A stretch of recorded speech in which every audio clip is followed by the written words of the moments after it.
What am I gonna do? What is my wife gonna think? She doesn't respect you. We lost everything. I can't keep this up any longer. What is a man without a job? A man without a job. What is a man with no money? No money. I can't provide for my family. I'm not a man. I wish I was dead. I wish we were all dead. I can make that happen. This can be the end. The end. This is the solution. That's the solution. I can do that. I can do that right. This is the way it ends. Get the courage to do it. Do one thing right. You can do that, can't you? Yes, I can. Yes, I can. Have the courage. Be a man. This is your chance. Do it for them. Do it for you. Do it now. It's quick. It's easy. They won't feel it. You can do it. This is it. This is it. Don't bet.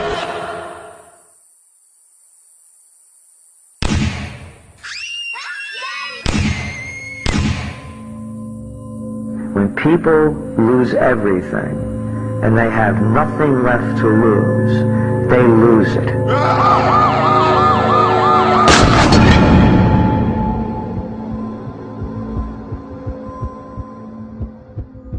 Since the moment you were born, you were being taught.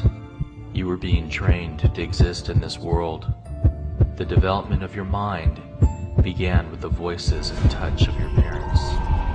These first influences form the very beginnings of your thoughts and your feelings and your understanding of basic concepts of the world. But soon, after only a year or maybe sooner, a much stronger influence began to assert itself into your mind. The television.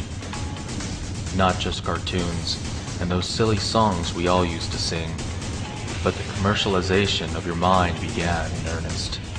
Ads, commercials, set within your early years of entertainment, began taking room in your developing brain, telling you what you want, what you need, what you desire. Our generation has experienced an onslaught of the mind hardly imaginable. We see more advertising in 1 year today than we did in an entire lifetime only 50 years ago.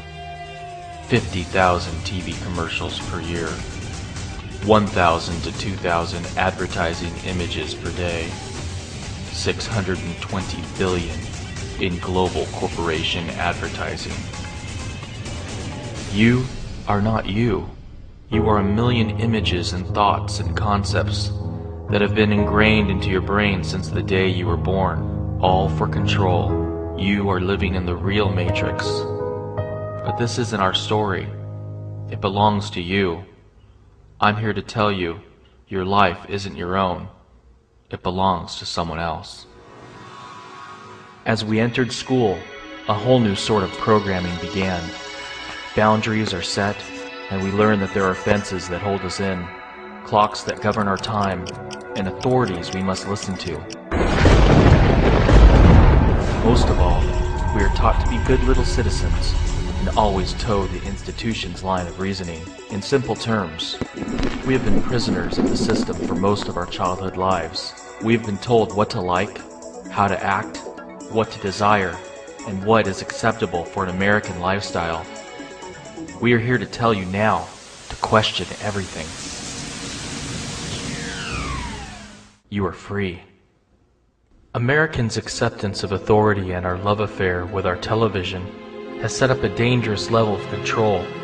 Do you notice the news sources seem foul, or that maybe they are reporting on issues that don't seem quite that important? Michael Jackson. Michael Jackson. Michael Jackson. Michael Jackson. Paris has an outrageous new sizzling gig. Whether you like her or not, Britney is back. He was an icon. That's hot. Television news in the past 10 years has been going through a consolidation unprecedented in modern media history. Large corporations, in collusion with big government, have steadily been erasing coverage of issues that actually make a difference. These are a few of the companies that control so much of our media today. Fewer than 24 of these extraordinary creatures own and operate 90% of the mass media, controlling almost all of America's newspapers, magazines, TV, and radio stations. Nothing in earlier history matches this corporate group's power to penetrate the social landscape. They tell you to buy stock when you will be slaughtered. They tell you to shop when you might lose your job. They tell you everything is okay all the while praying to God that you, the people, do not find out the truth. The truth is that they are f***ing you.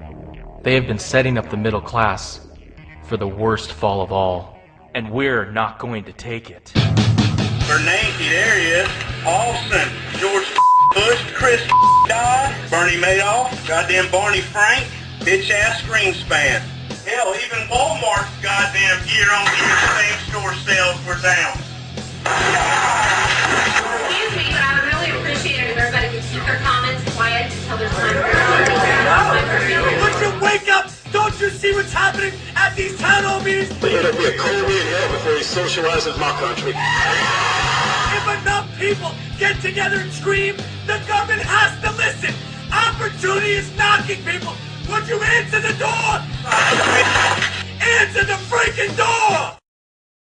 In 1787, our Constitution's founding fathers could have never imagined today a 500-channel, 24/7 television information age, and how special interest groups would use it to manipulate news and influence our elected representatives and our government.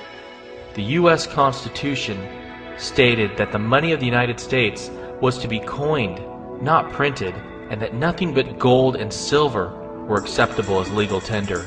Up until 1971, the U.S. dollar was backed by gold, but today it is backed by nothing.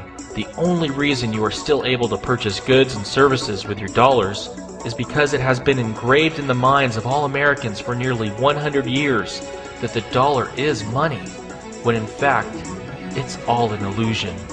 In the last presidential election, Americans had the choice between two candidates, both of whom supported the financial bailouts. While one had the title of a Democrat and the other had a title of a Republican, they were both the same, and the entire election was just a charade. Everything the government does drives up prices for all Americans. When the government began providing student loans to make college affordable, college tuition prices skyrocketed. When the government created Fannie Mae and Freddie Mac to make housing affordable, housing prices went through the roof. Americans were encouraged to use their home as a personal ATM machine by taking out home equity loans in order to buy expensive cars, clothes, electronics, and other things television made them believe they should have. This was all made possible by the Federal Reserve, who artificially lowered interest rates in order to create the real estate boom. Americans are using credit cards as their last lifeline just to survive. They are now officially debt slaves. History tells us individual experiences of total economic collapse and hyperinflation are just that. Individual. 80% of surviving is mental preparation. Realize this is not your fault. The entire system is going through convulsions, and you, my friend, are being caught in the meat grinder. Turn everything off. Can you survive without cable? Eating out? Unnecessary travel? Cell phone use? If you cannot do without it in an uncollapsed situation, how will you survive when the system truly breaks down and your water, electricity, food source is cut off for a week? Hurricane Katrina proved that Americans and FEMA are not prepared for disaster-type events. Do you have spare cash, gold, silver, guns, ammo, food, water, camping supplies ready?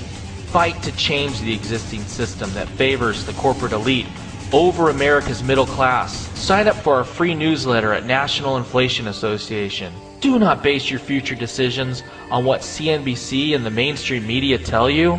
They are propaganda tools of the corporate elite, and they exist to control you and set you up as sheep to be slaughtered. Turn them off. Do not feed their advertisers. They are the matrix that seeks to enslave you. Kill it. Starve it of your attention. You are a free individual and no longer subservient to the corporate control of your mind.